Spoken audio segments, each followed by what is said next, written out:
So, good evening, dear friends. Before we start Sir Tenzin's session, I would like to, share a small video which I want everyone to watch.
Yeah, audio icon आ गई YouTube play के लिए.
So, good evening, dear friends. Once again, there are a few more people who are going to join.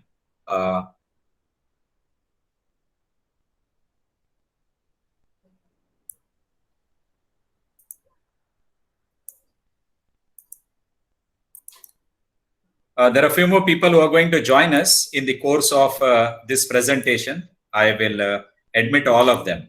Well, dear friends, it's time for us to acknowledge the presence of a great personality in our midst. We have Jeshe Tenzin Domche. You may be wondering, how come I got connected to this unique and a different personality? Before I introduce Sir Tenzin to all of y'all, I would like to share one thing. Yesterday, in my status, I had put Sir's picture and I had mentioned, I felt that calmness when I spoke to this person. I said, sir, these are the things that you have done. No, you just say this much. That was sufficient. I think that itself tells me that you are very humble, sir, because, our actions and deeds speaks about a person.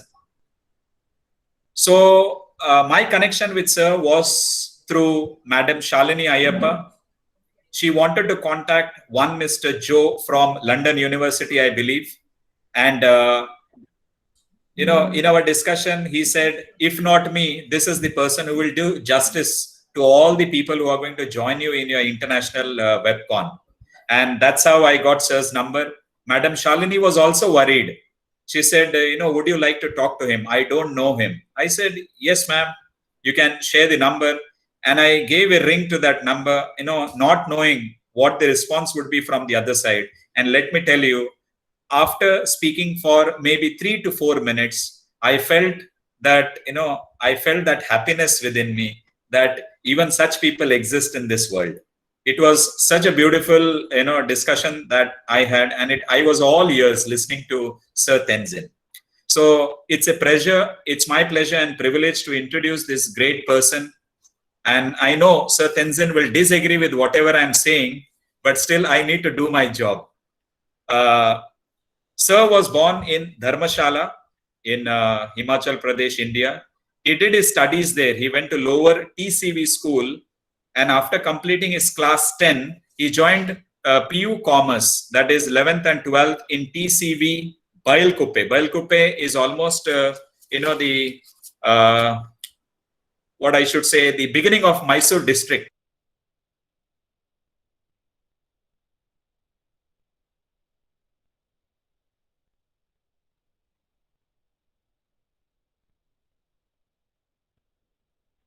Talking to sir, he spoke to me in Kannada as well. So Kannadadalli nimige swagatavannu ಹೇಳ್ತಾ ಇದ್ದೇನೆ sir. Because sir did a little studies. Understands that basic Kannada is very much required. After that, he joined the Institute of Buddhist Dialectic School and studied for 16 years on Buddhist philosophy and got the Jeshe degree, which is equivalent to PhD from the Dripang Losling Monastery of South India. And for the last 6 years, he has been teaching Buddhist philosophy and practices to the Earlham.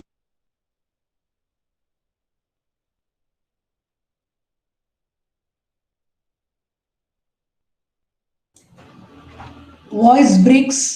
We can't hear you.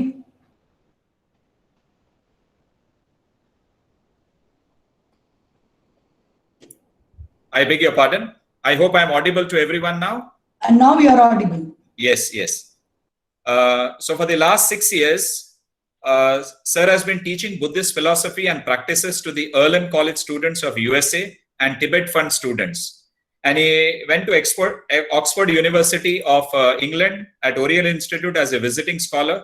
At present, apart from his job, apart from his duty as a visiting professor in USA, that is Earlham College, he is working at Sara College for Higher Tibetan Studies as a lecturer on Buddhist philosophy, and is also the coordinator of that particular course. Sir, on behalf of all the teacher participants, on behalf of all my colleagues, sir, आपको मैं नमस्कार करता हूँ and ತುಂಬಾ ಹೃದಯದಿಂದ ನಿಮಗೆ ಸ್ವಾಗತವನ್ನು ಹೇಳ್ತಾ ಇದ್ದೇನೆ. So on behalf of everyone gathered here, a namaskar to you, and I welcome you and I invite you to make your presentation. Over to you, Sir Tenzin.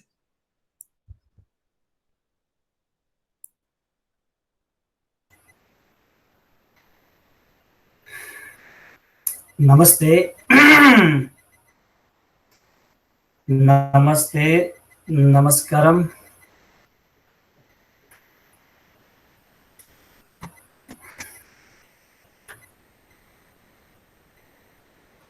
Dear brothers and sisters, and teachers and scholars, it's indeed a great opportunity and honor for me to share some of my thoughts. And last time, when Sir Manoj asked me, is it possible? I said, no audio, sir. Do you hear me? Yes, you're so you're perfectly audible. Okay. So it's a great honor and share some of my thoughts and views. And you might be thinking that I'm going to talk from the Tibetan Buddhist perspective. But in reality, the Tibetan king in the early 7th century, he has invited the Indian great Buddhist master, the Shantarakshita to Tibet. And the Kamalashila later on, lots of Indian great Buddhist masters came to Tibet. Then the Tibetan kings, they are quite selective. As for the knowledge is concerned, we have copied from India, that too from the Nalanda University. And as for the food is concerned, we have copied from China, like thukpa, momo, all these are Chinese food. And as for the clothes is concerned, we have copied from Mongolia. So that's why His Holiness the Dalai Lama keeps on saying, we consider India as our great master. Why? Because all our wisdoms that we have been studying in all these great texts, it's written by the Indian great Buddhist masters from the Nalanda University. So to get the PhD doctorate degree in the Buddhist philosophy, to get the highest one, we have to study the minimum 16 years and maximum 21 years. 16 years plus 5 years of examination that we have studied for the last 16 years. So, then we get the PhD. In Tibetan, we call it Jeshe. So whenever someone else introduced me like Jeshe, it always reminds me of my teacher and my mother, my late teacher and my late mother. Why? Because after the 16 years when I finished my PhD, on that day, I went to see my teacher, and my teacher said, "This is not an end, it's just a beginning. Now you have to study more." That's what he advised me. Then at that time, my late mother was in Bodh Gaya, and I called her and I just told her like, "Mom, it's done." And I was expecting some nice words from her, like, "Oh, I'm so happy, you did a great job," like that. But what she said to me, "Don't be arrogant. Don't be arrogant, and be humble like your teacher, and try to be down to earth like your teacher." Then I got shocked, like, oh, what did she said to me? And the next day, I just told to my teacher what happened, and what he said to me was, "Yes, your mother is wise." So sometimes when they call you a PhD, a doctorate, like in doctor in such and such, like you get a little bit ego and the pride, right? But what they told me was not to get pride, but be a little bit down to earth. So today, the things that I'm going to share, it's all this knowledge. It came from the Nalanda University. It's not made by the Tibetan lamas like that. So I'm just sharing my thoughts of the Indian Buddhist masters. Okay.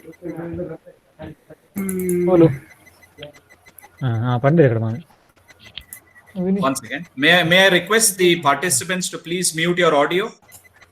Participants are requested to please mute your audio. Yes, sir. Yes, sir. You can go on. Oh, do you see my screen? Yes, yes, screen is visible, sir.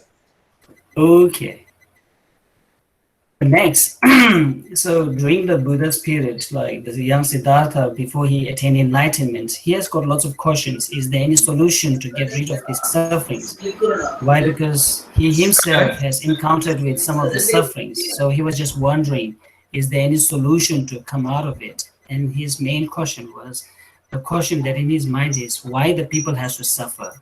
And why do we feel anxiety, anger, hatred, jealousy, depression, etc.? And who's the subject of experience, the pain and the pleasure, and what is the nature of self? Is it the self or is it the body who is suffering? Oh, there are lots of noise. Yes. So as a person, we get like anger, we get like disgust, we get fear and sadness and joy. Why do we have to go through all these different afflictive emotions? So Siddhartha, before he attained enlightenment, he was called as a Siddhartha. Then he went in search of all the answers, the truth. Then he meditated for the last 6 years. Then he came up with the solutions that he found. And before that, he met the Sujata. The Sujata, when she offered the kheer to him, at that time he didn't accept. And the Sujata told to him, without the body, how you will attain enlightenment. And what she said to him was, healthy body comes from healthy mind. And the Siddhartha, then he just thought like, oh, when I was in the palace, I've got all the facilities, but I'm not able to focus. Now I'm in the forest, there's no one to disturb me, but still I'm not able to focus. Then he found the middle way approach, Madhyamak. What he found was the happiness lies between the two directions, the self-mortification and the self-indulgence. Then he attained enlightenment. Then he started sharing the knowledge and the things that he has found. His teaching is more of like the law of nature. And now the question is, why do we suffer? The first one, having too much self-centered attitude. We are not saying that one shouldn't cherish oneself. We should cherish, of course, we should cherish oneself. But if we give too much importance on oneself, then we'll suffer. Then believing in independent existence and not knowing the reality. So over here, most of us, we just consider appearance itself as a reality. Then we, rather than like looking from all the other dimensions, we just look on one. Then we consider appearance itself as a reality. Then either we get attached, then we get the suffering. So as for the sufferings, the Siddhartha come to a conclusion. The root causes of all these sufferings are the three delusions: the ignorance, anger, and the desire. So here, the Bhava Chakra, this is the painting from the Bhava Chakra, circle of life and death. And the pig resembles the ignorance, and the anger resembles the snake, and the rooster resembles as the desire. So it shows as if the pig, as if the rooster and the snake coming from the pig's mouth. So what it says is, all this anger and the desire comes out of the ignorance. And the Shantideva, what he said was, the external enemy and internal enemy. As for the external enemy, we can avoid, we can leave them behind. But as for the internal enemy, wherever we go, it follows after us. But in the Christian, the Catholic, what they use is the demon. So last time when I went to one of the Christian church, and they keep on saying, it's the demon who don't let us to do the good things. It's the demon who let us to do the bad things. So I was just wondering, like, who was the demon? Is there any kind of like the agent? Then I realized, oh, in the Buddhist text, the Indian Buddhist masters, they have used the enemy, internal enemy. So the internal enemy is ignorance, anger, and the desire. So wherever we go, no matter whether we go to north, east, west, south, central, this internal enemy always follow after us. But the people, the colleague that you don't like, you can leave them behind when you move from one place to another. So that's what the Buddha said. Your worst enemy cannot harm you as much as your unguarded thoughts. So the Buddha, what he said was, dear fellow Sanghas, don't follow me ignorantly and blindly. Like the goldsmith, they tear the gold and they melt the gold. So analyze on my teaching. If it's helping you, practice it. Otherwise, forget it. So it clearly shows that it's not a dogmatic. It's not a dogmatic. It's something to do with the logic. So that's why we study to get the highest doctorate degree in Buddhist philosophy. Like we study for like 21 years. So His Holiness the Dalai Lama keeps on telling us that now we should be a 21st century Buddhist practitioner. Why a 21st century Buddhist practitioner? And how we should be a 21st century Buddhist practitioner. So in the earlier times in Tibet, it's something to do with a blind faith. Now what he says is we should develop a faith with the help of wisdom. So the blind faith is outdated. Now, as for the Buddhas, now over here, what he says, don't be dear fellow Sanghas. Now, how we have to study, it's about, the question is about where, how, why, when, who, what. Then, first, to understand all these things, first we have to listen. Then we read and try to understand through the debate. So the monks who are sitting down, they are the answerers, and the monks who are standing up, they are the questioners. So we try to do all these things, debate, and try to understand this. So as for the meditation, there are two types of meditation, analytical meditation and one-pointedness meditation. So the debate that we are doing, it's more of like analytical meditation. So in a day, the teacher teaches us only 1.5 hours, and we have to debate 4 hours in a day, 2 hours in the afternoon and 2 hours in the evening. Now, due to the request of His Holiness the Dalai Lama, and also with the request of some of the teachers, now we are trying to imply and use this way of debating in the schools. When we try to learn the maths, English, science, like that. So after listening, then and reading, then trying to understand, then trying to realize. And to realize, we need to do the meditation. And to do the meditation, first we have to understand. Then before that, we have to listen, right? So in one of the Buddha's quote, what he said was, "You are master of yourself." So many youngsters, they get the notion, oh, the Buddha says, you are master of yourself. So I don't need to study from the teachers. I can learn from the YouTube and from the Google. So I always used to say, first pay your homage to the Google and the YouTube rather than the teachers, right? So actually the young generations, they get the wrong notions of it. Now, as for the meditation is concerned, now these days, lots of His Holiness the Dalai Lama has divided the Buddhists into three divisions: Buddhist science, Buddhist philosophy, and the Buddhist religion. So as for the Buddhist science, we talk about cosmology, neurology, quantum physics, and the modern psychology. So as for the neurology, so far in the past, like before 2 or 3 decades earlier, they keep on doing on the afflictive emotions. When the person gets anger, how does it affect to the brain and the body? And when we give the frustration, how does it affect to our bodies, like that?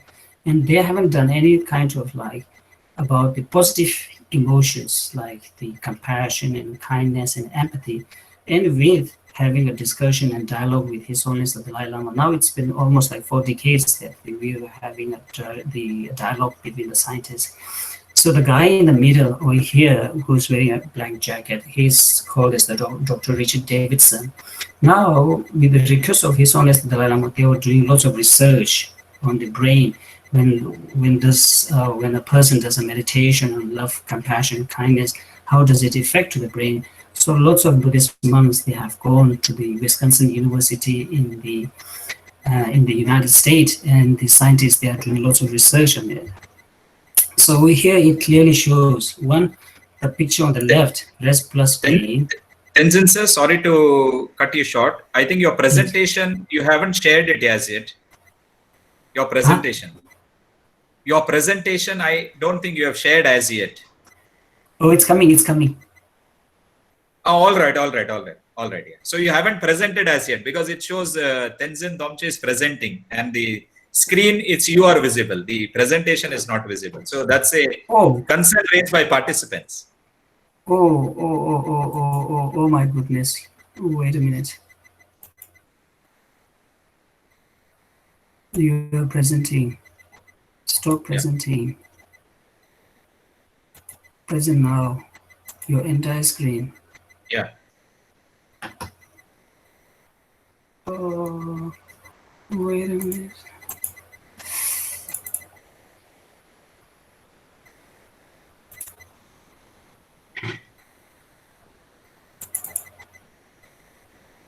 Now what do you see? You haven't yet shared your presentations. Yes, yes, yes. Now it is visible. It will come now.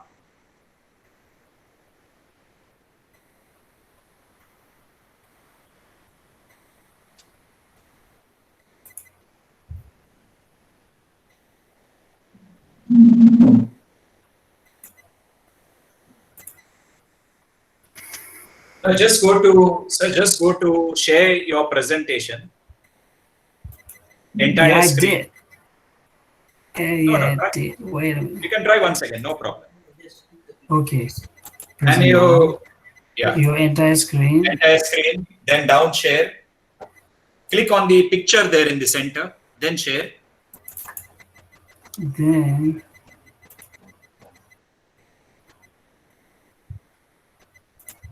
Yes.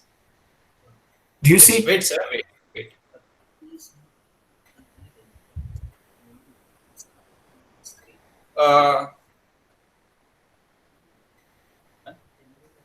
No, I think you have minimized your PPT, sir. I think you have to maximize your PPT.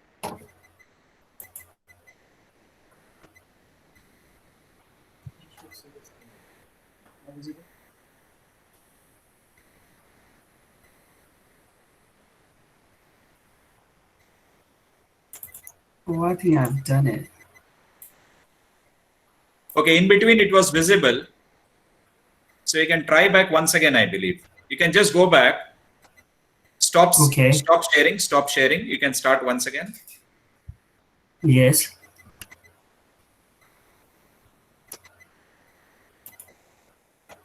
Yes. Your Share your entire presentation. screen. Yeah. Click on the picture in between, then share.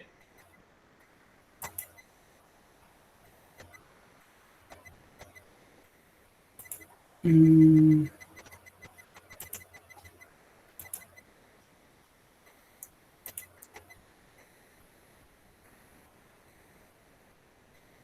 Yes, yes. Just hold on, sir. okay.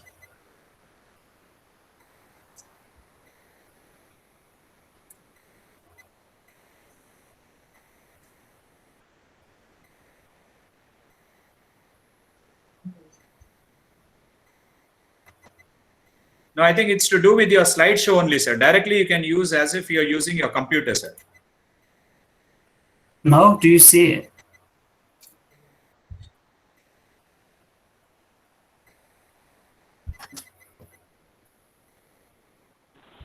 I think it is visible. It is visible to the audience. That's what they are saying. Yes, Dr. Pratibha, you can just tell me. It is visible, sir. All right, all right. The slideshow is perfectly visible. Okay, okay. Tenzin, sir, you can go on. Okay. Yeah. So so what do I say is normally to the students, if something goes wrong, if you are God believer, then just think that it's God's will. Then if you believe in the karma, what do we say? I used to tell them, welcome to the Karma Cafe. We don't have any menu. You will serve what you deserve. And if you believe in the academic, just think that it's a Murphy's Law.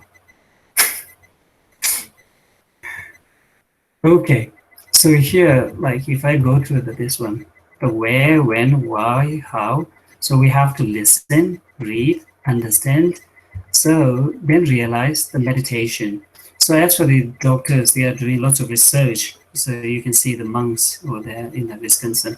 So here on the left, what you can see is the rest plus the pain. So it's before the meditation, without doing meditation.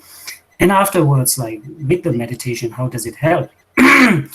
So as for the suffering don't hold us. We hold the suffering. That's what the Buddha said. Like, and when you let it go, you create a space for better things to enter your life.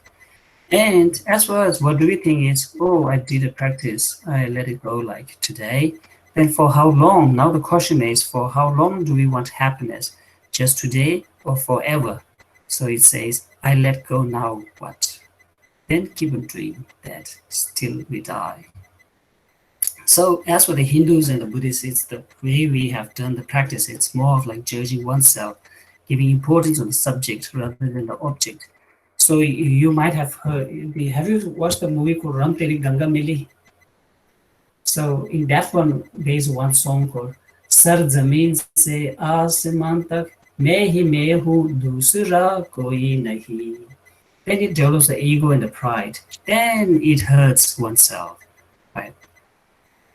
So having too much self-centered attitude, we will develop expectation, not tolerance, ignorance, then misconception, then fear, then distrust, then anxiety,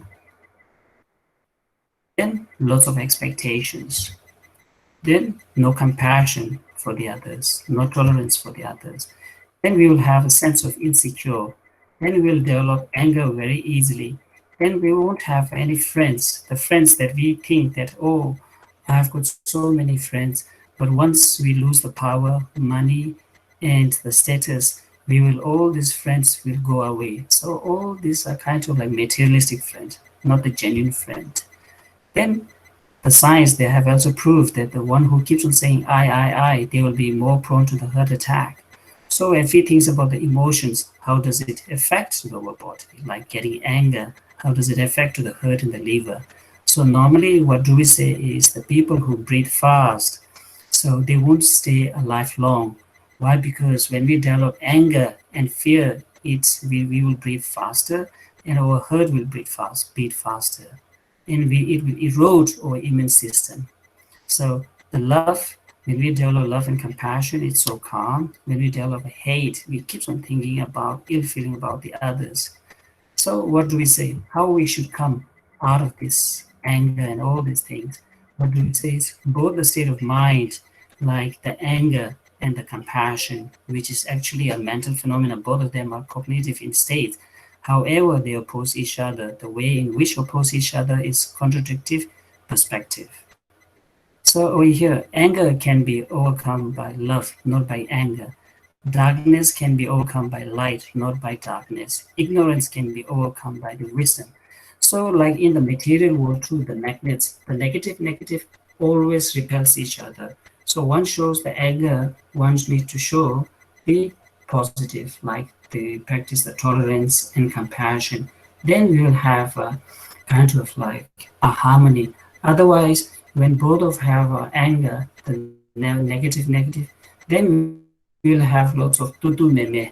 Then when we have tutu meme, then there's always the unhappiness. So as for the antidote for the anger in the Buddhism, what do we say?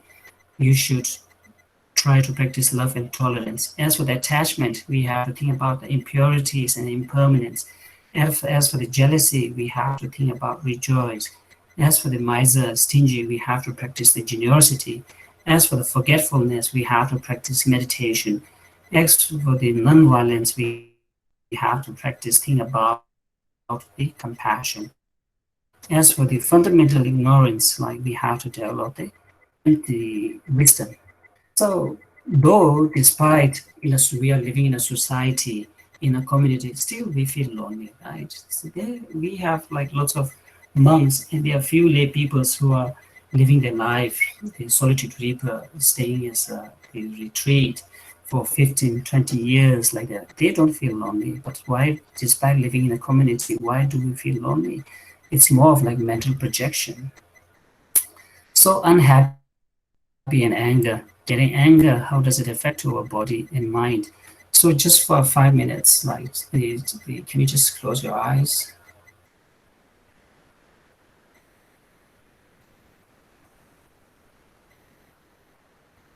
And however you are sitting, wherever you are sitting, feel comfortable and focus on the breathing. Inhale, exhale, gently.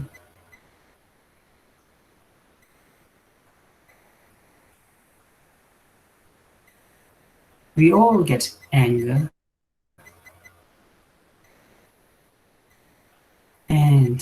Why do we get anger?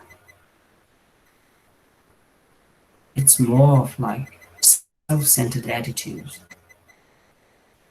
giving too much importance on I.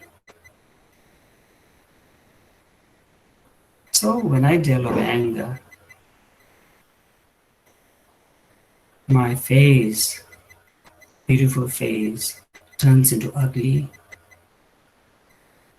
My eyes, from the nose, it starts breathing faster. From the ear, whatever they are telling good to us, we just hear only bad words. From the mouth, rather than using compassion speech, kind speech, we use the harsh speech that hurts others' feeling. As for the blood, it all flows into our hand. As for our heart, it starts beating faster. Our body shakes. As for our mind, when we see that person, we see completely black. Then we develop ill feeling.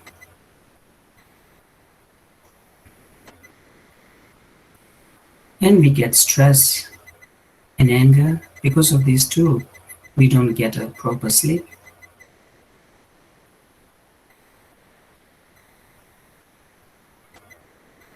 It makes one's own unhappy, and we makes others unhappy.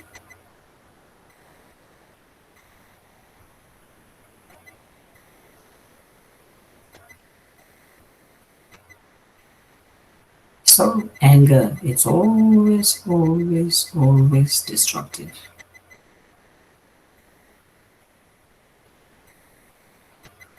I want happiness. If I want happiness, I shouldn't get anger.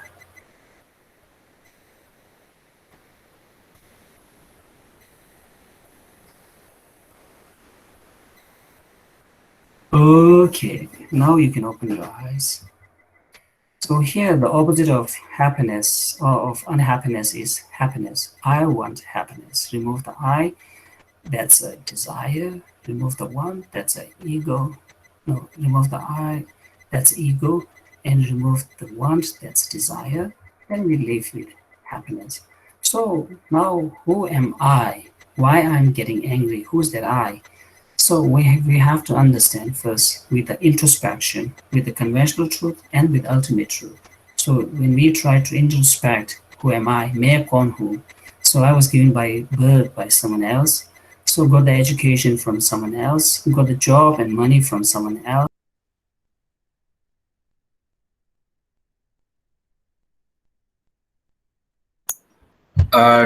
Dear friends, I think Tenzin sir has disconnected. He will rejoin, so I request you all to please stay back. He will rejoin.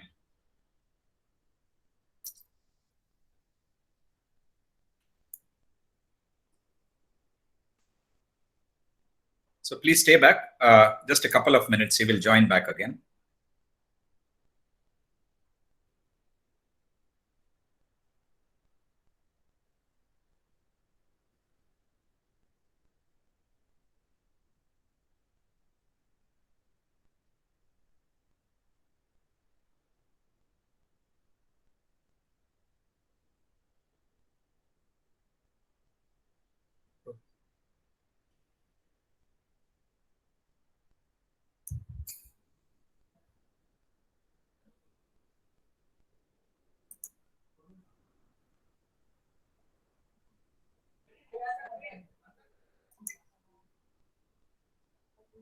Sir, you can rejoin, sir.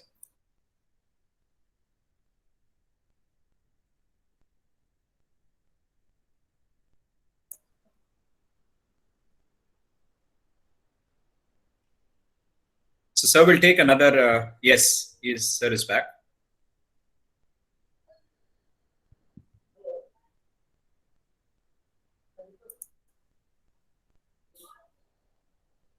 Tenzin sir, can you hear me?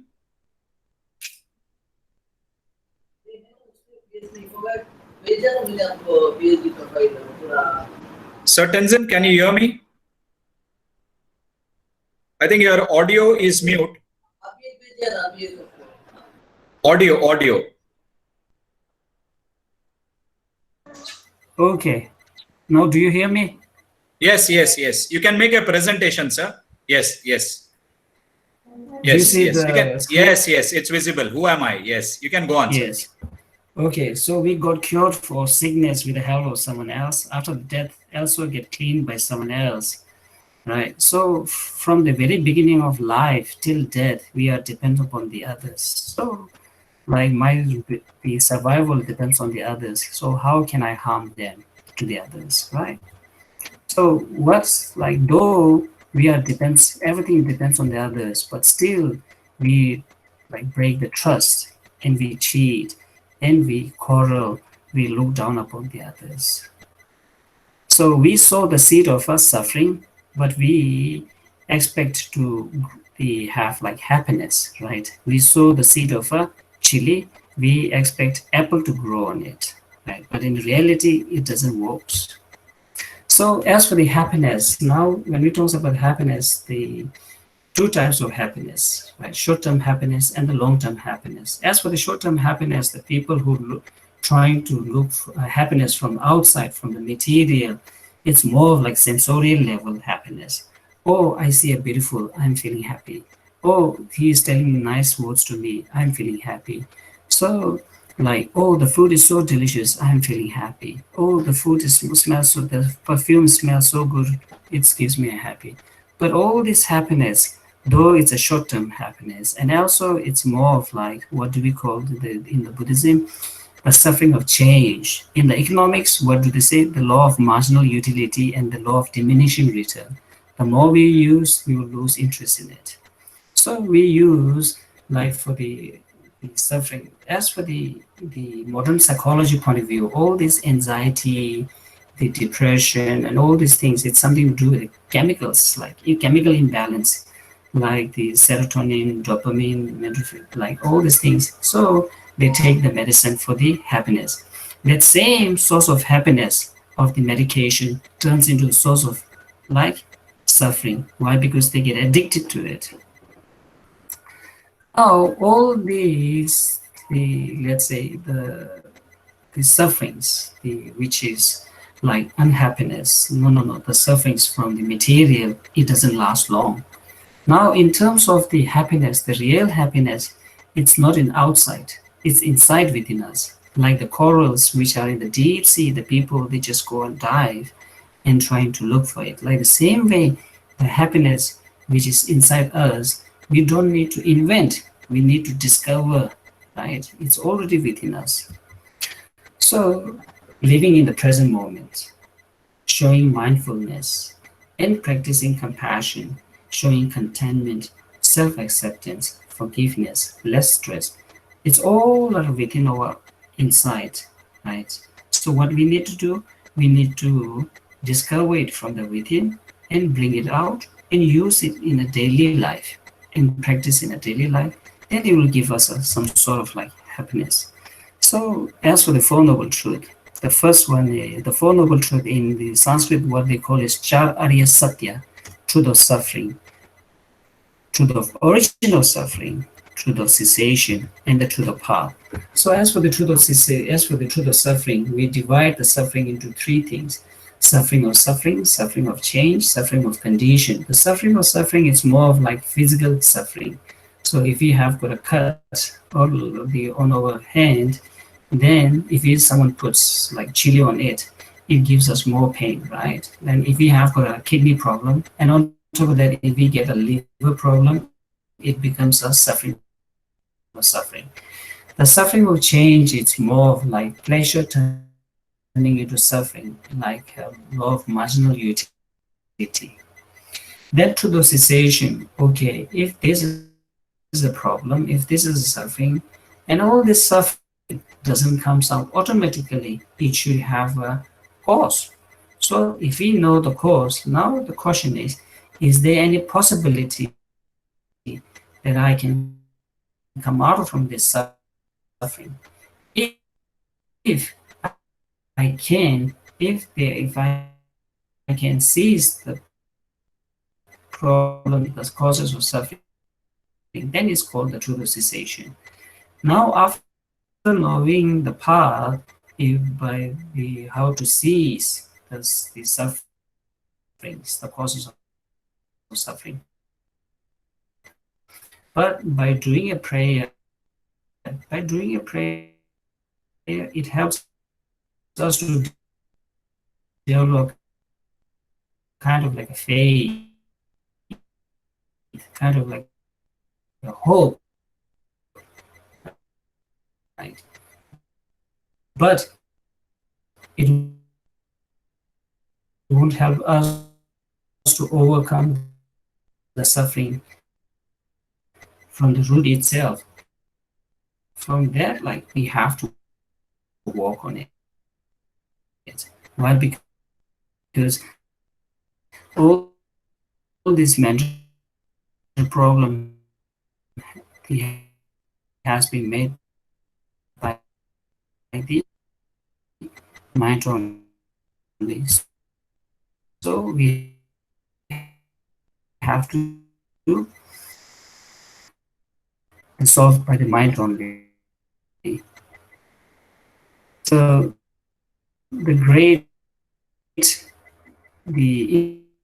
Indian Buddhist master, the Shantideva, what he said was, if there's a remedy for a problem, why one should worry? If there is no remedy for a problem or like the solution, then there is no point of worrying. So for the path, then the Buddha talked about the Eightfold Path: right view, right intention, right speech, right action, right livelihood, right effort, right concentration, right mindfulness. So when we talk about the mindful, there are two different types of mindful, one with a double L, one with a single L. One with a double L, we are thinking about the past, present, future. As for the single L, they just see only about living the present moment. It's kind of like putting a blinder on the eyes. So the Shariputra, one of the Buddha's, the chief disciple, when his mother was sick, and he just asked the Buddha, so is there any advice that you want me to tell to her? And the Buddha said, tell her not to live. So this is a very good advice. Why? Because if we live in the present moment, worry and regret, and we won't have a stress, and we don't have like sins, like, then we will be able to enjoy the gift of the present moment irrationally, right? So most of us like which mindful, with a double L or with a single L. If you want you to be happy, so others to be happy, practice compassion and tolerance are not a sign of weakness. Want your own pain to see the pain of it's incomplete. Most of us, like with the others, it's not like fully selfish. Think about, and that automatically include enemies too. But as for the fully selfish friends we have, we totally negate about the others. So then automatically we will have it. Our first fundamental idea should be we all are same human being, and we have to think of oneness. Oneness of what? We all have same physical figure and same emotional mental figure. Then we be born in the same way, and also we die in the same way. So he's always keeps on encouraging. These days, like from the many years, like what he was telling was like from the young age we have to see the compassion from the very young age. So the scientists, they have done a research over here. The children with the kind of like self-discipline, and the children without the self-discipline. So when they become older and older in the later part of life, the children who have self-discipline from the very young age, their life is much more successful. And one without the self-discipline, not all, but most of them, like they were having a problems in their life. So then in the second, the out of ignorance, we develop lots of suffering, right? So the the Buddha, what he said was develop a wisdom. So understand the ultimate truth. While we just look from the one dimension, then appearance itself stays the reality. Then we get anger or we get attached to it. So like the Bimbisara, it's more of like mental projection. When his own son, the Ajatasattu, when he put him in the prison, and what he thinks was like, when his wife came to rescue him, he said, as the from the prison, and what he said was, the prison is like a palace for me, and the palace is like a prison for me. Over here in the prison, I can concentrate, I can focus, and I find the mental peace. Over there in the palace, it's more of like, I have to think, well, now the sons, what's he's going to do after this? So the prison is my palace. So that's how, what depends upon one's own mental projection and how do we see. And also in the proverb, what do we say is, don't judge a book by its cover. We should never judge by appearance. Why? Because when we judge by the appearance, either we get attached, then we get like anger, it's the suffering. So his always keeps on saying, and the Buddha keeps on saying, we should understand from the whole dimension. The teaching of the Buddha: do not commit any unwholesome actions, accumulate virtues as much as you can, tame your mind, which is untamed mind. This is the teaching of the Buddha. So that mind, in the Buddhism, we call it a monkey mind. It doesn't stay at one place, it goes to everywhere. So we have to control this mind. And the Gandhiji's three monkeys too, right? So now, is it possible to be like them? Yes, of course. Like, if we was some of us, what do we think is it's impossible? But in reality, if you look, it's what it says is, I am possible. Let go of fear, disbelief, doubt, free your mind. So during the Buddha's period, like the Angulimala here, like he has killed, despite killing 999 people, still he attained the Arhat. He find the mental peace. So what we need to do is, most of us, we just like talk, right? But we don't practice. Knowing the path and walking the path is totally different. So over here, during the Angulimala's period, like most of the people, they know the path, they don't walk on it. But as for the Angulimala, despite killing 999 people, he walked the path and he find the peace. And he has changed, like the Amrapali and the King Ashoka too, right? In the beginning, he is called as the murderer Ashoka.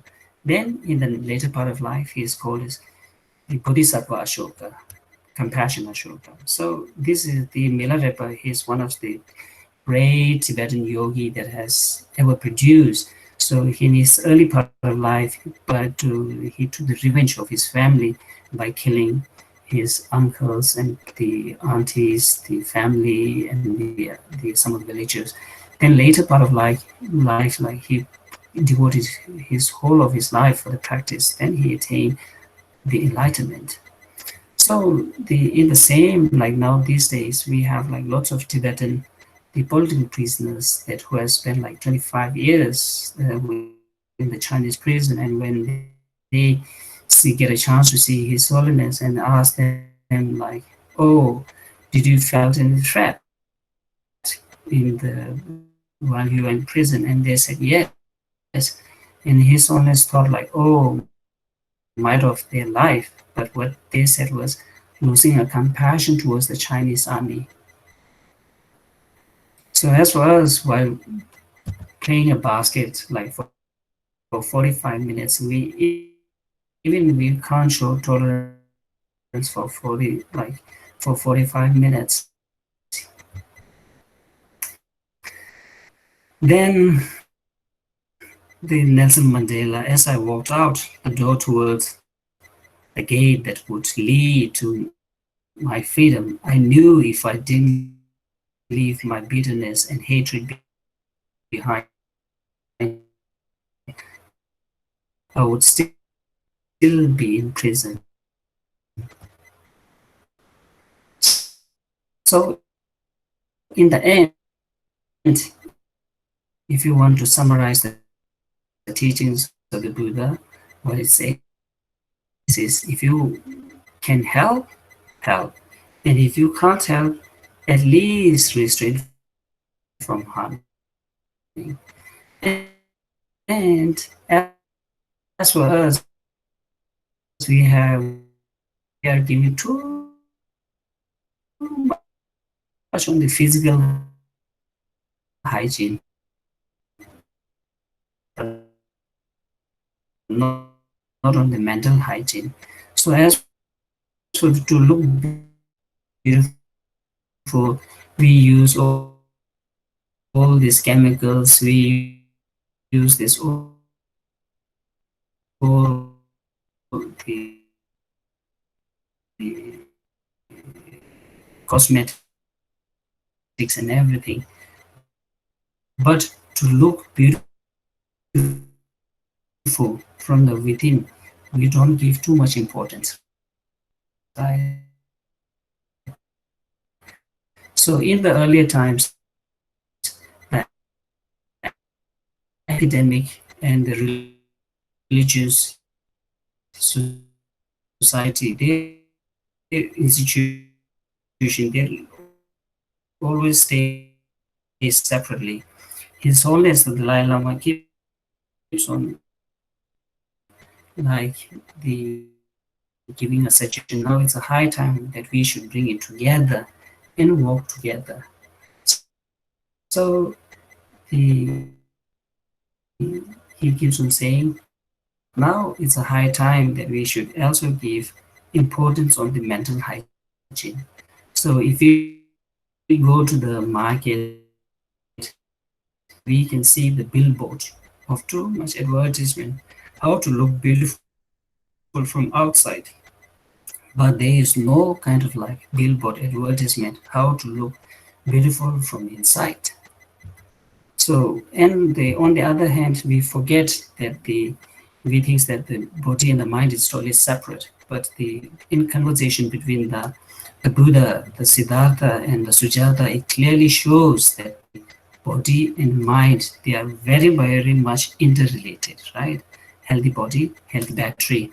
So if the mobile properly, right? If you're not thinking positive, we will get sick very soon. If the mobile is good and if the battery is also good, the inside, if we keep on thinking positive, then it's good. Then it stays for a longer period. Like the Nokia, though doesn't looks good, but once we charge, it stays for like we can use over that. If the battery is not good, then if like, we keep on thinking negative, so it won't last long. Thinking it won't have time, but we can manage the time. We only think what we power to manage our time, life. It depends. Do we want to live happily? It's in our hands, and also it's always for it. Your life, your choice. Thank you. Thank you, Sir Tenzin, for that lovely presentation. I felt, in your entire presentation, you did a small session on meditation. I believe you shouldn't have done it, because right from the time you started and you finished, everyone was meditating itself and listening to you. It was really beautiful. I have absolutely, no words to tell you at this moment of time. We have a few questions from our participants. I would rather like to focus on those questions, and I think you'll be more than happy to answer those. That's what is my belief.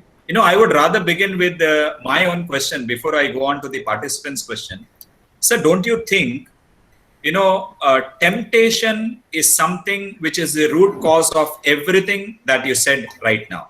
Looking good, competitiveness, everything comes in that. What you have to say, sir, on that? The word temptation. The temptation and the stressful and anxiety, all this comes because of too much expectation. Correct. When we have too much expectation, temptation, stress, anxiety, it all comes because of the living in the future. Correct. When we live in the future, we are not able to show our mindfulness. And when we are able to not to show our mindfulness, then we regret a lot. And it creates lots of problems like that. So it's, as I've told you, the choice is us. It's an overhand. It's whether we want to live in the past or we want to live in the future, or we want to live in the present. Okay. What do we say? Learn from the past, experience the present, and build for the future. Okay. No, there's a beautiful saying, you know, past is history, future is mystery, and today Yes. is, you know, a gift. You know, that's why it is called as present. Yes. So enjoy your life. That's what, Yes. you know, is the saying. So as for I think, as for us, yeah, as for us, like when we eat food, yeah, what happens is we live in the past and we live in the future. We are not Yeah. able to appreciate what we are eating, okay, and yeah, we are not yeah, able to enjoy it, right? correct. And also the same thing with the students. They live in the past and they live in the future. They are not able to concentrate on the present. On the present, yeah.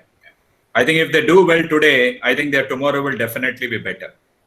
Yes, of course. Yes. Why? Because when we say don't live in the future, it doesn't mean that don't think about the future. Yeah, What it yeah, says is, if we prepare from right now, let's say tomorrow, if the water is coming from the Yeah. Kaveri River, right? It's Ah. from a flood, and we have to build a kind of like a wall, right? Ah. We have to build a wall, and if you Yeah. thinking of the future, not to get the or how to get destroyed, right? Okay. So Yeah, yeah. without putting a wall, and if tomorrow water comes, even if we regret, there's no point of regretting. By putting a wall, even if the water comes, like we won't feel regret. I did my best, like that. Okay. Okay.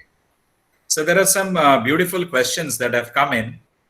This Yes. is the first question is from Professor Dr. Jomon. He's from SDM Yes. College PG department here in Mangalore.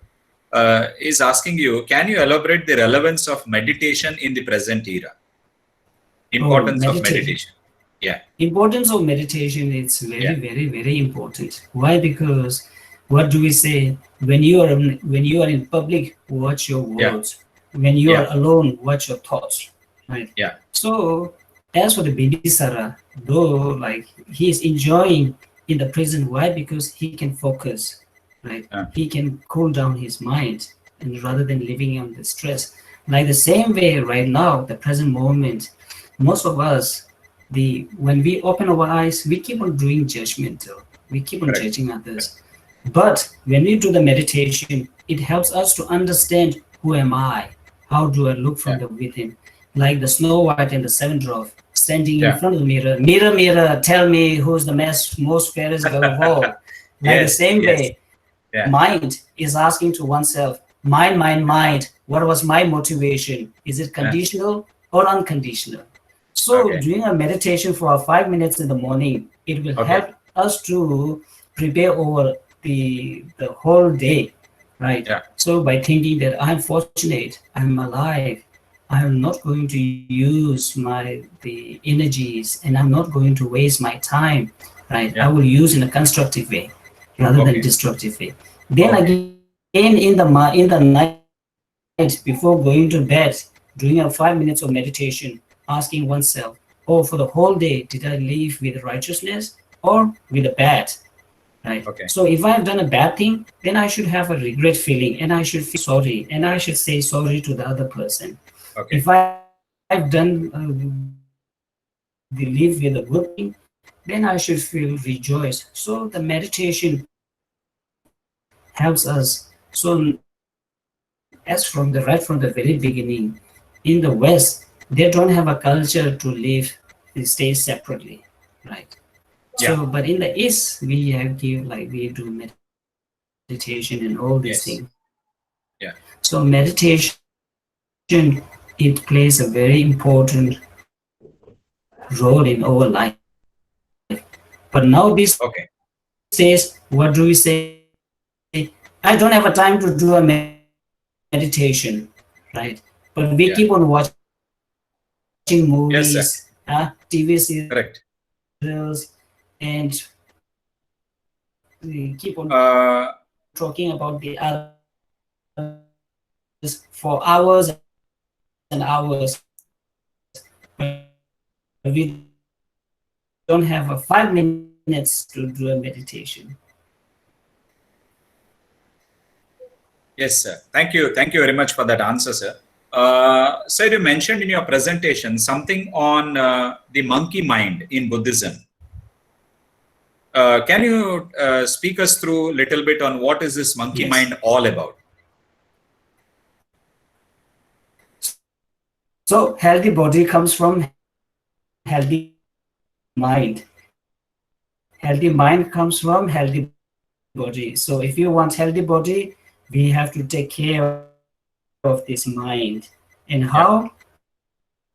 By doing meditation and putting this into practice.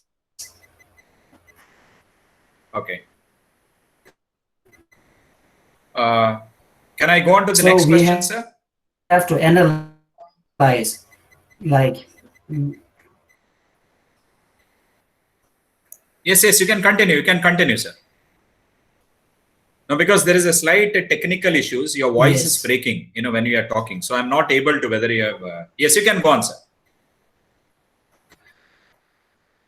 The monkey mind is all about the monkeys. They can't stick to one place for more than a few seconds. Right? Like the same way, if someone asks me, "Oh, Jeshe, do you want to have like cold tea?" "Oh, yeah." "Oh, can I have the cold coffee?" Like that. "Oh, can I have the juice like that?"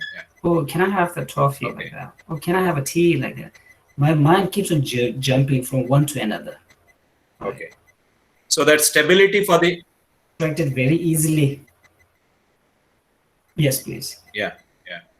So stability is what we are talking about. We are not doesn't stick at one place. Okay. Yes. I see. Correct. So our mind doesn't stick at one place. It keeps on jumping from one to another. So now they talks about the ADHD, there's the school going and the college going. So they keeps on distracting their minds. It's all songs and all these things. It is meditation. Okay. Yes. Okay. Yes. Thank you, sir, for that beautiful next question. answer. Next question is from Dr. Pratibha. She's also from SDM PG department in Bangalore. She says, isn't compassion and competition opposite to each other and therefore cannot coexist? Or can there be a middle way? Because today we talk about competition. So isn't comparison the root of such problem? Competition, there are two types of competition, constructive and destructive. One competition, constructive, is it helps you to improve oneself, right? Yes. It helps to improve oneself. So self-compassion, self-kindness. As for the destructive, when the competition turns ugly, thinking that I should be the best, I should come for the first. When we have this sense of competition, then we try to look down upon the others. Then there's no question of like compassion. There's always an ill feeling, hatred, jealousy, all these things will come. But in the constructive compassion, there's no kind of ill feeling, there's no kind of like jealous, there's no kind of like hatred. It's more of like self-developing oneself. Correct. Yes. Thank you, sir. I think Dr. Pratibha would be very happy with the answer. This is a question from Madam Meenakshi. She's from Chandigarh. She says, sir, there are many people who want to continue with meditation, but they usually get distracted and leave after 10 to 15 days of practice. So how should one start meditation and continue it even after initial distraction? And which meditation is good for beginners and for how many minutes in the beginning? So it's a long question. We get distracted easily. So how can we not give up after 2 weeks? And how can we continue? Any tips for the beginners? Any tips for the beginners? To stabilize our mind, what do we say is there are three things. First, concentrate on breathing. Then second, visualizing on an image of an object. Then third, visualizing oneself as a deity. So forget about the last one. Just think about the first one and the second one. First, give more importance on the breathing exercise. Why? Because everyone keeps on breathing, right? Then the main idea or the tip is during the meditation, we shouldn't have too much expectations, right? We should live in the present moment. Then in the beginning, if possible, do a short period of time, but number of times. Short period of time, but number of times, which means first do 1 minute, then take a rest. Then again do 1 minute, then take a rest. Then the next day, like if you are able to like focus, if you are able to concentrate better, then increase to 2 minutes, then increase to 3 minutes, like that. Okay. This, as for His Holiness the Dalai Lama, he wakes up in the 3:30 in the morning and does 5 hours of meditation. Wow. Right. Out 5 hours of meditation, the 3 session is on death meditation. What do we say? Practice makes perfect. Right. Yeah. In the maths, what do we say? Practice makes perfect. And in the proverb, what do they say? No pain, no gain. No gain. Then in the science, what do they say? Every action has a equal and opposite reaction. Yes. Then in the maths, in the economics, what do they say? What you pay is what you get. Right. Yeah. Then in the Christianity, what do they say? What you sow is what you reap. Like the same way, right from the very beginning, we all are not educated. We doesn't know what the ABCD is, right? Correct. It takes a time.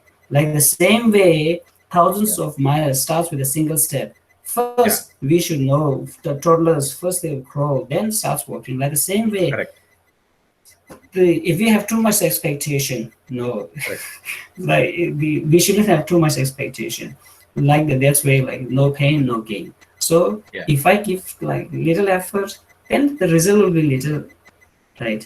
Okay. If I show more effort, result will be more. So it will take time, right? Okay. Yeah. No, I think like with right time, from the Montessori, after 1 week we don't get the PhD.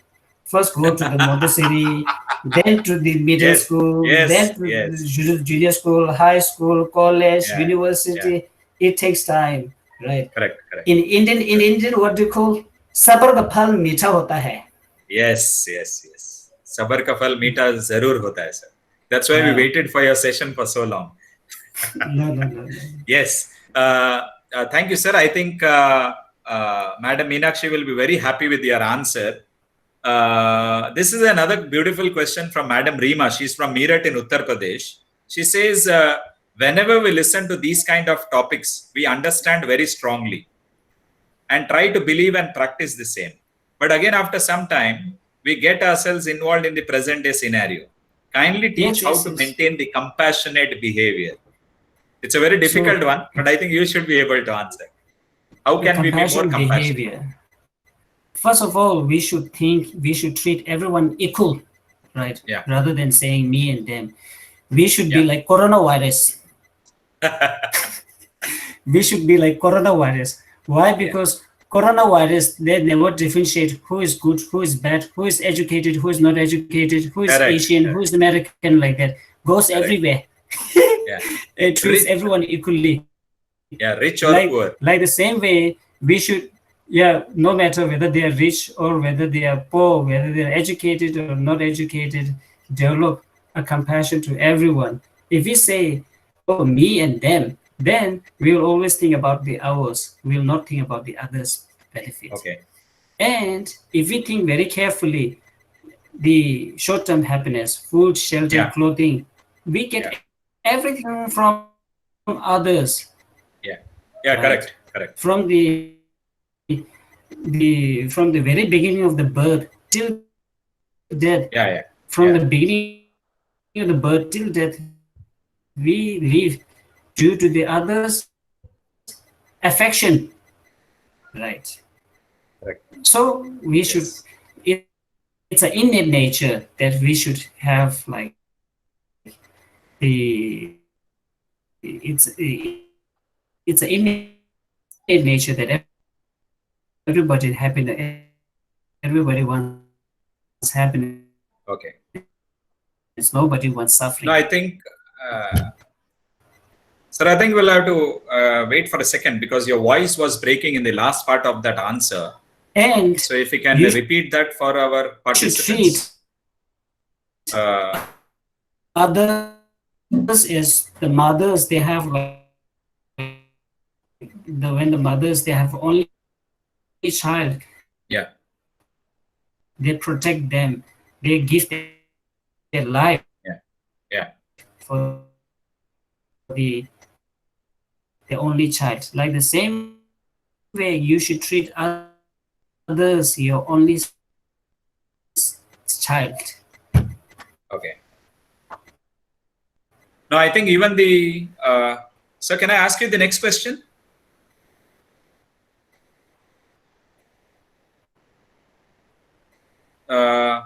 Tenzin sir, I hope you are with us. Can I ask you the next question? Oh, you should treat others as your only child. Okay. Okay. Like Yes. the mothers, I think very their rightfully only said, child, sir. they give Because up their lives, right? yes. Yes. No So, matter what yes. they do. So the So like the next. same way, no matter others what they are doing, we should develop a compassion. Why? Because if we develop Sir, can we move to the compassion, it gives us happiness to the oneself and to the others. okay. When we develop too much pride, then by developing compassion Tenzin for sir, you'll have to oneself, wait it because your voice is will now help coming us clearly. So you'll have to wait. to bring down one's ego. Right. No, though you aren't speaking, your voice is reaching a little late. So we Yes, just please, heard what you yes. said little bit earlier. Yes, yes. So I think I'm audible now. All right. Yes, all right. yes. Yes. Yes, So the yes, next yes. question is from Madam Bhuvaneshwari. She is from Tamil Nadu. She says, do self-centeredness by meditation. Yes, yes. You can impact go our with the life? next question. You know, if we are doing meditation, it is only for ourselves. But your concept of meditation is not what we think when we do meditation. Because she says we live in a dependent. We live in a dependent world, like family, friends, etc. It's coming all the way from the desert. No. Yes, of course, as I've told you, the wise selfish self and the family and the friends, and totally neglecting about the others' well-being. Correct. Wise selfish is not only thinking about your own family and everyone's family, the whole community. When we think about the whole, then also it includes your own families and friends, right? Okay. So over here, when we do the meditation, analytical meditation, what's the advantage of thinking about all the other sentient beings? And what's the disadvantage of thinking only about oneself? So meditation helps us to analyze the introspection. Yeah. Sorry, I think Then you can go on, sir. You can go on. Oh, I see. So over here, meditation by developing compassion, not only for oneself, for all the mother sentient beings. So which means when we say all the mother sentient beings, it includes everyone, not only your friends and families. So as for us, like the mothers, the mothers. So when they take their children to the park, what happens is all the mothers, they think that I'm so compassionate, I'm so kindness, right? So, but what happened is when in the park, when someone stranger's children fell down, "Aji sunde ho, koi bacha gir gaya." When your own friend's children fell down, बोलते, "Sangeeta, tera bacha gir gaya." There's some sort of sense of responsibility. Yes. And when your own children fell down, what is it? "Hey, mera ladla gir gaya, kya ho gaya?" So it shows that there's attachment. It's not a genuine. So right. So if we think about a genuine compassion, so we will develop. Then we will treat everyone equal. So in the Shantideva, in the Bodhicitta Avatara, what he says is, your enemy is your greatest teacher. Your enemy is your greatest teacher. Why? Because when we show love, compassion to your enemy, we don't expect anything in return. It's always unconditional. But the tolerance, love, compassion that we show to the loved ones, it's more like conditional. Okay. Yes. Good one, sir.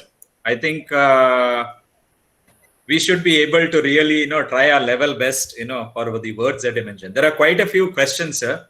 This is a question from Dr. Sudha. She's from Besant College in Mangalore. How do you handle criticism, backstabbing when a person is, treading on a progressive path? Because there are a lot of people who speak ill about you. sometimes in front of your back, sometimes at the back of your back. So how do you treat such people, and how do you not, show your emotion there or whatever? So over here, it depends upon how your mental perceptions, like the Bimbisara, right? Yeah. So sometimes when the people criticize, you just take it as advice, right? Okay. When some people, when they criticize, even though you are doing a right thing, but still if they criticize, just listen and ignore. Listen from here and throw from here, right? As I've told you from the beginning that the Buddha said, the suffering don't hold us. We hold the suffering, right? So what they are saying, just let it go, and it won't bother you. If we keep on thinking that, oh, they tells this, they tell that, then if we keep on bothering, we will make ourselves unhappy, right? But on the other hand, sometimes when we do certain things, sometimes like though we are doing a wrong thing, what we will consider is I'm doing a right thing. Right? So at that time, we have to understand who is criticizing and who is trying to tell us. Normally, those people who try to correct us, what we think is, oh, they are jealous of me. And those who are not like complaining anything, we think that, oh, they are very friendly. But in the Buddhism, what do we say is, look, the cloud, look to the sky when it's dark, thundering, and cloudy. And what it gives us the rain, right? So which means though they outside they look ferocious and criticize, but they are criticizing for good thing, right? But as for the other, like the clear sky, right? The clear sky, it looks like smiley face, but it doesn't give us a rain. So you take it like of two things. If like they are criticizing genuinely, accept it as advice, right?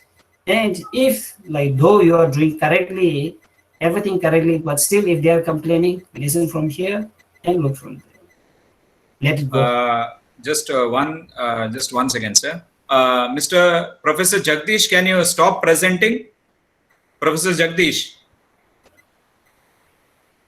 Professor Jagdish, can you please stop presenting your video?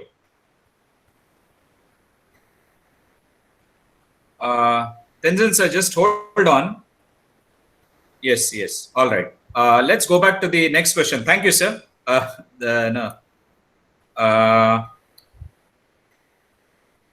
Our next question is from a young teacher from Sharda College in Basru, Udupi district. He is asking you, sir, how can a teacher... By the way, have you watched the Bahubali? Yeah, I think so, long ago. Yes, I have done so. Yeah, in the Bahubali, what they say is, क्रोध में मीठी बातें भी कड़वे लगते हैं. Yes.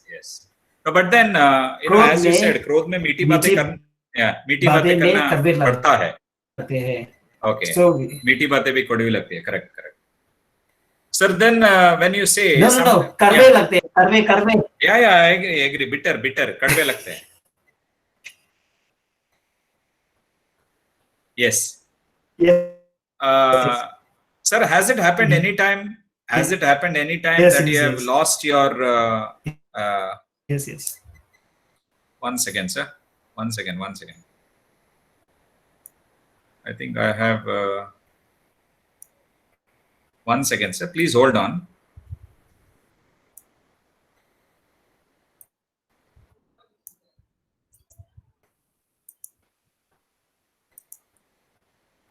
Yes, sir. I think you are back on screen.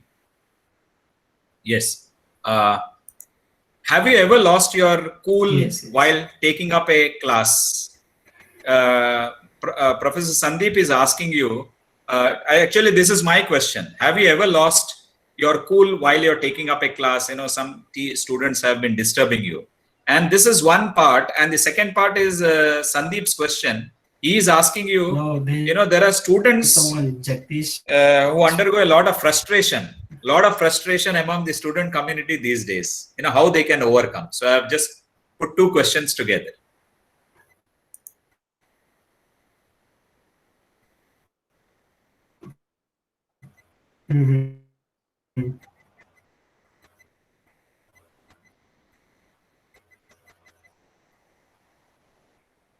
No, Did you hear, sir?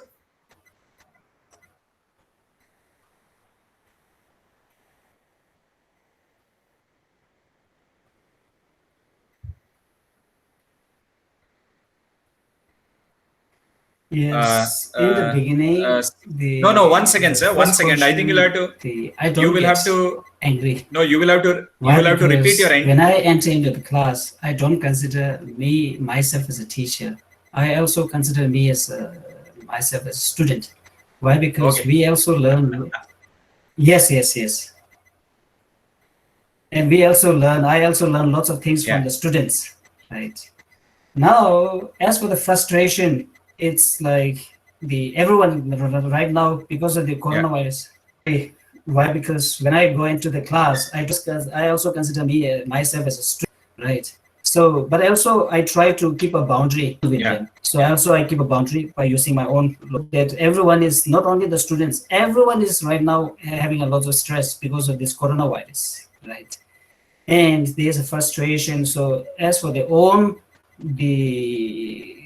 career in the professional, they have got their own kind of like frustration. The students about their future life and about their studies, and as for the elders, they have the job and all these things.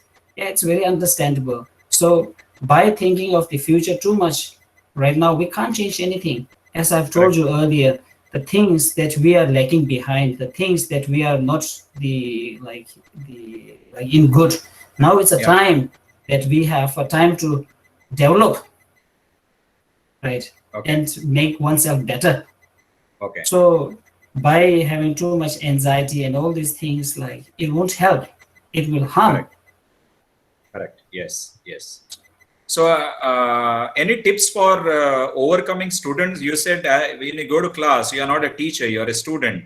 So, like a student, have you ever felt frustration? So much to learn and something of those kind. I mean to say, from the student's point of view, how to overcome their frustration. As I've told you earlier, as for the students, how to overcome their stress is trying to live in the present moment rather than the past, rather than the future. If they focus on the present, they will understand in which subject they are lacking, and they will get a time to improve oneself. Okay, sir. I think there is one question from Dr. Purushottam. I am not very clear with that question. So I will invite Dr. Purushottam a little later, sir. Sir, please, I want you to stay back and ask that question a little later. In the meantime, I'll just ask some other questions which are right here. This is a question from, we have just 3 more questions remaining. Okay. No, I know. Yes. Let me tell all our participants that it's good morning in America and Tenzin sir has a class in another half an hour's time. After 6 minutes. No, after 6 minutes. After 6 minutes, you have a class. Yes. Okay. Then I think no. Okay, we'll take the final question, sir. Yes. I think we will go with Dr. Purushottam. Are you available? Purushottam, sir, if you are there, you can unmute yourself and ask a question.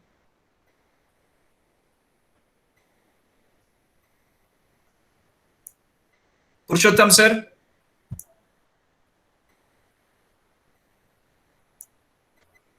Okay, I will just read out the question for you, sir, because I have not understood that question, but still I will, let's see what we can make out of that. Yes. Please. Having cultivated the awakening mind and the altruistic aspiration to achieve enlightenment for the benefit of all other beings, and has embarked on that Buddhist philosophy, affect our life in present situation. Yes, of course. So, your thoughts on that, because I have not understood that question clearly, sir. Just read what he has written down. Mm-hmm. So, as for the thinking, let's say when we think about the Buddha's life story and his teachings, it develops a kind of like aspiration. So, how he developed the compassion and empathy for the others, and not only then also showing a tolerance and forgiveness. And we develop the aspiration. We also want to become like him, but by doing a prayer and by dedication, we will not become like him. What we have to do, we have to walk on the path. So I have told you from the very beginning, knowing the path and walking the path is totally different. So we know, now we have to walk on it. Then it will give us the happiness. So that's why the Buddha says, experience. Okay. Sir, do we have time to take one last question? Yes, please. Okay.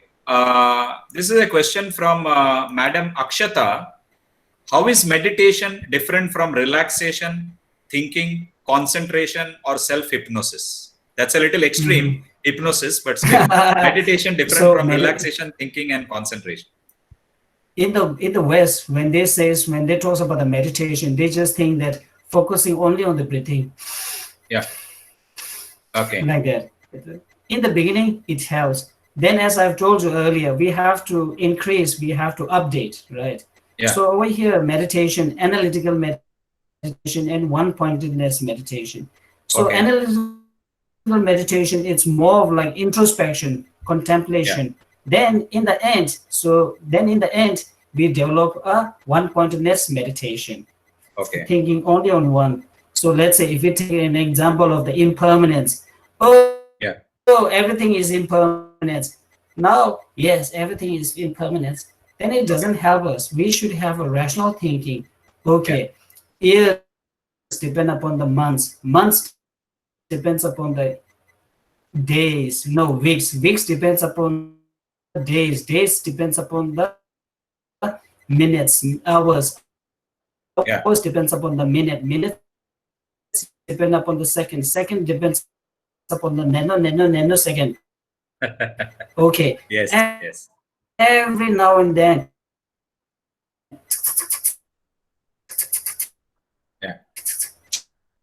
Changing. Every now and then it's changing. And also, as for the science, what do they say? The subject water is impermanent. Then everyone agrees, right? Now, how it is impermanent, or it's changing its color, or it's changing its size, it's changing, it's evaporating, it's changing into snow, it's changing into hailstorm, like that. Sir, there is a slight technical problem. You know, impermanent. Your voice is breaking, so we are not. I am not very sure. Whether you have finished answering. This meditation helps. Sir, can you hear me? Us to think, rationalize. Yes, sir. Thank you for answering all the questions. It gives us a mental peace, but once we open our eyes, every problem is still there. Your voice is reaching a little late, sir. These things, introspection, waiting here. Contemplation, it helps us then not to develop anger and frustration when we open our eyes. Yes. Sir, your final thoughts for our audience. Your final thoughts. What you would like to say before you leave us? Yes. Now, do you want to have one last question? Do you want me to ask a question, sir? No, I think it's already time for you. So I thought...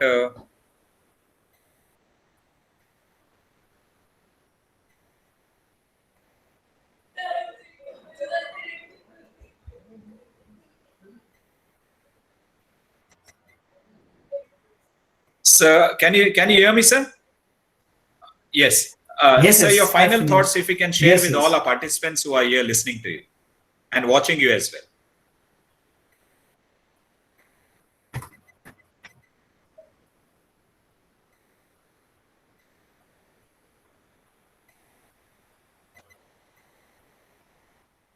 No, you can go on. You can go on, sir. You are you are because yes, you are nurturing the younger generations, the younger profession. Yes. Thank you. And you are the nation builders. They are the younger generations. They are the who are shaping them. Right. You're the one who are your initiative and your work. I salute you. And if you can help to the others, help as much as you can. And if you can't help, at least restrain from harming. And not only physical, and also think about your mental hygiene. Yeah. I think if you are happy, all the children will be happy. If you are unhappy, all the children will also become unhappy. So all of you have a great responsibility. Yes. Thank you. Thank you, sir. I think it was really wonderful to listen to you, and all your words will remain with us for a very long period of time. And I believe, Thank you. Maybe from tomorrow, people may walk the right path after listening to you, and they will definitely start. If not for hours together, maybe a little bit. To begin with tomorrow, the meditation. Okay. You're showing something? Okay. Yeah. He's still on his India call. So what are some other things that people discovered in their group? Okay. Already there are some... So can you hear me? Yes. No, you go ahead. Yes. Toby, go first and then Darnie. Okay. Yes, I can hear you. Sir, one second, sir. So on behalf of Government First Grade College Kaur, on behalf of all the teacher participants, आपको मैं नमस्कार करता हूँ sir. Tumba धन्यवादಗಳು. In your words. Tumba thanks. Yes, so it was a pleasure listening to you, sir. From all the participants, a big thank you to you, sir. Yes, sir, you can go on. Yes, and also I'm not able to give too much time. So in case in the future, if you want to have more session, then we can talk more. Yes. Thank you. Surely. Yes. So thank you very much, sir. Yes. Thank you. So all the best Good and night. have a beautiful day, sir. For us, it's time to say good night to one another. But for you, have a wonderful day this day. Yeah. Shubhratri. Yes. Shubhratri. Thank you, sir. Dear participants, this session was really beautiful. We heard Jeshe making his beautiful presentation, meditation, and beautiful words that remain with me. If I want happiness, I shouldn't get angry. These are some beautiful words, those were shared by Sir Tenzin. Dear participants, I would like to take this opportunity to thank all of them for being present this day and for because for so many years, the only way you could truly go to college outside of Kenya was to get a visa, to get resettled, to get asylum. Right? And Adirshi and I have been working on that for many years, but okay, I hope I'm audible now. I would like to thank each and every participant for being present for the keynote address and for both the sessions. I'll be sharing a feedback form of the entire day in the group, maybe in a couple of minutes. I want you to please share your feedback. Tomorrow morning, we start our session on the topic, The Power of Collaboration, Key to Happiness in the Corporate World by Mrs. Rina Castellino. And we will start the session sharp at 9:30. I will be sharing the link at around 9:20. So please do join at that point of time, and we will have a wonderful third session tomorrow morning. So feedback form of day one, I will be sharing in the group soon. I request you to please fill in that feedback form. Yeah. So thank you very much. It was wonderful. So we'll see you all tomorrow. Another beautiful day, possibly morning. We'll practice a little meditation and come back for another beautiful day. The final day of our 2-day international webcon on enhancing happiness quotient in the age of technologies. Thank you and a beautiful night all. Thank you very much. Thank you.